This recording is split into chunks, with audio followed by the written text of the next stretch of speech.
वक्फ amendment bill जो अब वक्फ amendment act बन चुका था, मामला सुप्रीम कोर्ट तक जा पहुंचा और उच्चतम न्यायालय ने फिलहाल इसके ऊपर स्टे लगा दिया है। मेरे साथ इस वक्त वो शख्सियत मौजूद हैं जो फिलहाल जम्मू कश्मीर वक्फ बोर्ड के एक चुनिंदा मेंबर भी हैं और इनसे जानने की हम कोशिश करेंगे कि आखिर ये इसके बारे में क्या सोचते हैं। सोहेल काजमी सर, सबसे पहले आपका बहुत बहुत स्वागत है। Thank you Sakshi ma'am. Sir, क्या सोचते हैं वक्फ अमेंडमेंट बिल जो अब एक्ट बन चुका है, सबसे पहले तो ये कि इसके ऊपर काफी ज्यादा चर्चा पूरे देश में हो रही है और धीरे धीरे फिर इसने एक्ट का रूप लिया, दोनों जगह से ये पारित हो गया और फिर अब एक्ट का रूप लेने के बाद सुप्रीम कोर्ट का दरवाजा खटखटाया गया, जिसके बाद अब स्टे लग चुका है। क्या सोचते हैं? देखिए मैम, पहले तो आपका शुक्रिया कि आप आई इस टॉपिक पे। बड़ा हॉट बर्निंग इशू है पूरे भारत में और रिट पिटीशन जो है वो सारी आपके सामने हैं जो ऑनरेबल सुप्रीम कोर्ट के पास लगी है। आज मैं सुबह सुबह जब उठा तो मैंने वाइस प्रेसिडेंट ऑफ इंडिया का एक बयान पढ़ा। वो कहते हैं कि जो जुडिशरी है वो अपर नहीं होनी चाहिए प्रेसिडेंट की नोट के बाद। तो मैं आपके चैनल के वसादत से ये कहता हूं कि ये मुल्क जो आगे बढ़ रहा है, ये मुल्क जो खूबसूरती से पूरी दुनिया में फेमस हो रहा है, ये इसीलिए हो रहा है कि हमारी जुडिशियल सिस्टम बहुत स्ट्रांग है और जुडिशियल सिस्टम इंडिपेंडेंटली काम करता है। पहला एक इदारा है जो इंडिपेंडेंट इदारा है, जो पूरे भारत को मजबूत करने के लिए, पूरी सोसाइटी को बांधने के लिए और हर इंसान की जो बात है उसको सुनने के लिए ऑनरेबल सुप्रीम कोर्ट है। और पूरे लोग जितने भी हैं जो भारतवर्ष के, उनको अकीदा है अपनी सुप्रीम कोर्ट पे। पॉलिटिक्स में आप वन साइडेड हो सकती हैं, टू साइडेड हो सकती हैं, थ्री साइडेड हो सकती हैं या गलत भी हो सकती हैं। कोई चीज आपने कंसीव की, उसको पार्लियामेंट में लाया। मैं नहीं कहता हूँ एक्ट अच्छे के लिए आते हैं। एक्ट पे दोनों हाउसेज में वोटिंग हुई, वोट की पावर से एक्ट पास हो गया। उसके बाद ऑनरेबल प्रेसिडेंट ऑफ इंडिया ने उस पर नोट भी दे दी और कुछ स्टेटों में उसकी इम्प्लीमेंटेशन भी शुरू होगी। लेकिन एक रोष पूरे भारत में बढ़ गया जब ये बात जो ऑनरेबल होम मिनिस्टर ने फ्लोर ऑफ द पार्लियामेंट पे कही कि रिलीजियस सेंटिमेंट्स को नहीं छेड़ा जाएगा मुस्लिम, और दूसरा ये कहा कि नॉन मुस्लिम इसमें मेंबर नहीं बनेंगे। लेकिन जब एक्ट पढ़ा गया तो उसमें ये दोनों चीजें रिफ्लेक्ट हो रही थी। तो इसीलिए पूरे भारत के जो इंटेलेक्चुअल्स हैं, जो बुद्धिजीवी क्लास हैं, जो different all India personal law board के मेंबर्स हैं, वो सब ने अपनी अपनी जो फाइल है, ऑब्जेक्शन जो है ऑनरेबल सुप्रीम कोर्ट के पास लगा दी। और परसों और कल 2 बजे से लेके ऑनवर्ड्स और कल भी 2 बजे से लेके ऑनवर्ड्स ऑनरेबल चीफ जस्टिस और उनके 2 और जो कोलिजियम के जजेस थे, 3 कोलिजियम के जजेस ने उस पे सुनवाई शुरू की है। और कल जो है उस पे उन्होंने 7 दिन का नोटिस जो है गवर्नमेंट ऑफ इंडिया को दिया है कि वो ऑब्जेक्शंस फाइल करें, आपकी क्या ऑब्जेक्शंस हैं। और एक अच्छी जमहूरियत की यही निशानी है कि जो कोर्ट्स होती हैं वो दोनों के पक्ष सुन के एक बैलेंस जजमेंट जो है समाज में देती है और पूरे मुल्क में देती है, ताकि मुल्क जो है उसमें कहीं भी डिस्टर्बेंस ना आए और कहीं भी रोष जो है किसी भी सोसाइटी में ना आए। आप देखिए 25-27 करोड़ के करीब मुसलमान हिंदुस्तान में रहते हैं और सेकंड मुस्लिम लार्जेस्ट पॉपुलेटेड कंट्री जिसको हम बोलते हैं वो भारत है। और भारत कोई 1-2 मुसलमान नहीं, 27-28 करोड़ मुसलमान। पाकिस्तान और अमेरिका से ज्यादा पॉपुलेशन मुसलमानों की हिंदुस्तान में है।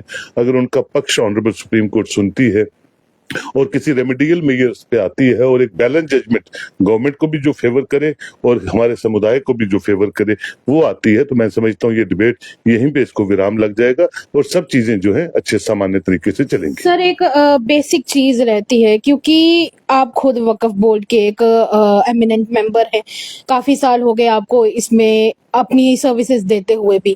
आपको पर्सनली क्या लगता है कि कितना जरूरी है ये वक्फ अमेंडमेंट बिल और जम्मू कश्मीर के मुसलमानों का इसके ऊपर क्या रिएक्शन है? इसे एक्सेप्ट करते हैं दिल से या फिर मन ही मन से इसके खिलाफ हैं? देखिए, कोई भी एक्ट जो है वो टोटली उसको हम नजरअंदाज नहीं कर सकते हैं। आप एक्ट को आना चाहिए, एक्ट बनना चाहिए, हर संस्था का बनना चाहिए, हिंदुओं का भी बनना चाहिए, सरदारों का भी बनना चाहिए।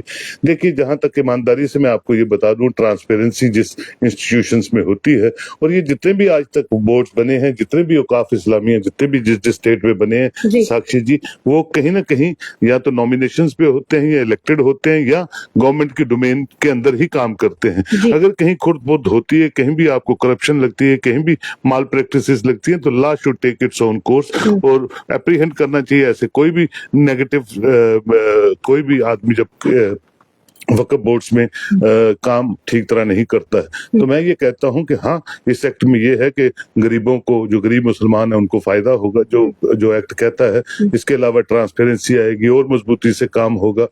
ये सब चीजें ठीक हैं, लेकिन जहां तक मुस्लिम समुदाय की अप्रीहेंशंस हैं, उनको भी आप बिल्कुल सुने और उन चीजों को हटाएं, जिससे कि मुस्लिम कम्युनिटी में इंटरफेरेंस का कोई भी जो उनके इल्जाम है वो ना लगे। और एक्ट तो अब ऑनरेबल सुप्रीम कोर्ट जब फैसला देगी तो मुझे होप है कि वो सब चीजों को देखते हुए, मद्देनजर रखते हुए, वो एक बैलेंस्ड जजमेंट होगी। और उसके बाद एक्ट आता है, उसमें एडिशनल अल्टरेशन होती है या अमेंडमेंट्स होती हैं, तो फिर वो एक्ट जो है वो एक्सेप्टेबल रहेगा पूरे भारत। सियासत भी बहुत ज्यादा इसमें देखने को मिल रही है। अगर बात करें कांग्रेस की, तो कांग्रेस का कहना है कि वक्फ अमेंडमेंट बिल एक बहुत बड़ा इशू है। इसी को कहीं ना कहीं लोगों का ध्यान इससे ताकि डाइवर्ट किया जा सके, इसलिए नेशनल हेराल्ड के इसको निकाला गया है, खोद के निकाला गया है। दूसरी तरफ अगर बीजेपी की बात करें, बीजेपी इससे काफी ज्यादा खुश है। क्या आपको लगता है कि इस तरह की सियासत होनी चाहिए जहां पे लोगों की बात हो रही है? सियासत करना सही है इसके ऊपर? सियासत जो है, अभी हम अंडर डेवलप्ड हैं। अगर छोटी छोटी बातों पे अपोजिशन भी और रूलिंग पार्टी भी सियासत नहीं करेगी तो क्या करेगी? क्योंकि अभी हमने लोगों के मनों पे उतना कंट्रोल नहीं किया है, हम इतने डेवलप नहीं हुए हैं। और अच्छी चीजों पे जो चर्चा करें तो हम जात पात और हिंदू मुस्लिम की रणनीति पे ही इलेक्शंस लड़ते हैं, जो अनफॉर्चुनेट है मुल्क के लिए। लेकिन आप कुछ कर नहीं सकते। भी आने वाले 50 साल ऐसी ही सियासत चलेगी हिंदुस्तान में, विच इज वेरी अनफॉर्चुनेट। जहां तक ईडी का आपने कहा कि सोनिया गांधी और राहुल गांधी जी को जो समन किया गया है, मैं समझता हूँ बड़ा अनफॉर्चुनेट है, टाइमिंग बड़ी गलत है। और उसका भी नेगेटिव जो स्टांस है वो रूलिंग गवर्नमेंट पे जाता है कि आप इधर वक्फ अमेंडमेंट की बातें कर रहे हैं, यहाँ ऑनरेबल सुप्रीम कोर्ट में सुनवाइयां चल रही हैं, वहां आप रेड कर रहे हैं और पकड़ रहे हैं और क्वेश्चनिंग कर रहे हैं। तो वो चीजें साइमल्टेनियसली जब चलती हैं तो उसका भी आक्रोश जो है वो समाज में आता है। कांग्रेस कोई नई पार्टी नहीं है, कांग्रेस की अपनी एक हिस्टोरिकल पर्सपेक्ट है। उन्होंने बहुत रूल किया है हिंदुस्तान में। और ये कहना कि हम सत्ता में है तो दूसरी पार्टी नहीं आई, ये तो पीपल्स विल डिसाइड करेगी कौन सी पार्टी कब रूल करेगी इंडिया को। सर, वो कहते हैं ना कि creator can never be big than a creator. Yes, definitely you are right. So we should not take 100% guaranteed that we are here till we are alive. Peoples will prevail after every 5 years when we are going for elections, and people decide the fate of the politicians. Politician doesn't decide. Politician only decide the fate of the people when they are in power. If they do good, people remember them. If they don't do good, people neglect them, people throw them out. And this is the strongest essence of a healthier जमहूरियत। और इसी जमहूरियत जो है, हमें इस पे फक्र है कि भारत जो है उन क्रेडेंशियल्स पे, उन सेकुलर वैल्यूज पे चलता है, चलता रहा है और आगे भी चलता रहेगा। सर, एक काफी बड़ा मिसकंसेप्शन कह सकते हैं या फिर एक इल्यूजनरी बयान जगह जगह सुनने को मिल रहे हैं कि एक आम मुसलमान इस वक्फ अमेंडमेंट एक्ट से खुश नहीं है। पर दूसरी तरफ अगर आपसे बात की जाए, आपसे जितनी देर अभी बात हुई है, पता चल रहा है कि मुस्लिम्स काफी ज्यादा खुश हैं। और सिंस आप you are the only Shia person जो कि जम्मू कश्मीर में हैं और वक्फ बोर्ड को रिप्रेजेंट भी कर रहे हैं, तो आपको उन लोगों से क्या कहना है जो इस तरह के मिसकंसेप्शंस और इल्यूजनरी बातें फैलाकर लोगों में मिसअंडरस्टैंडिंग क्रिएट करे कि मुस्लिम्स खुश नहीं है इससे? मैं आपसे बताता हूँ, अगर मुस्लिम सारे खुश होते तो फिर पिटीशंस नहीं लगती, रिव्यू पिटीशंस नहीं लगती। कहीं नाराजगी है, और जहाँ नाराजगी है उसके लिए ऑनरेबल सुप्रीम कोर्ट है। और ऑनरेबल सुप्रीम कोर्ट ने जिस तरह की हियरिंग परसों और कल की है, मुझे बहुत खुशी हुई है भारतीय होने पे कि हमारा जो जुडिशियल सिस्टम है वो बहुत स्ट्रांग है।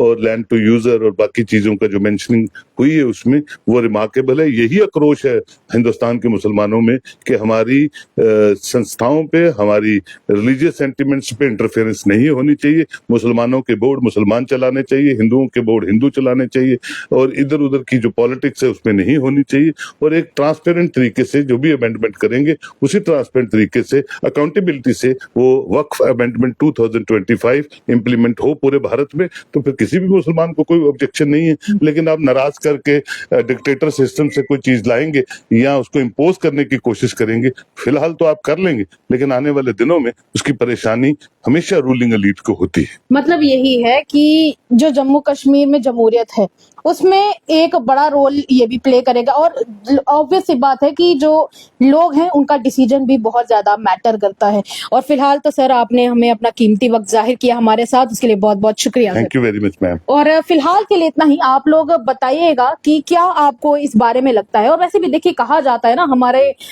लॉ के बारे में, हमारे देश के कानून के बारे में, ऐसा कहा जाता है कि कुछ तो खास बात है इस देश के कानून में, कुछ तो खास बात है इस देश के कानून में। इसलिए जब भी कहीं पर दो लोगों के बीच में लड़ाई होती है ना, तो वो कहते हैं I will see you in the court. तो इसीलिए फिलहाल के लिए आप इस वक्फ अमेंडमेंट एक्ट के बारे में क्या सोचते हैं हमारे कमेंट सेक्शन में जरूर व्यक्त कीजिएगा। तब तक के लिए तमाम अपडेट्स के लिए देखते रहिए द अर्थ न्यूज। साक्षी सानी के साथ कैमरामैन सेवाराम की report, the earth news Jammu.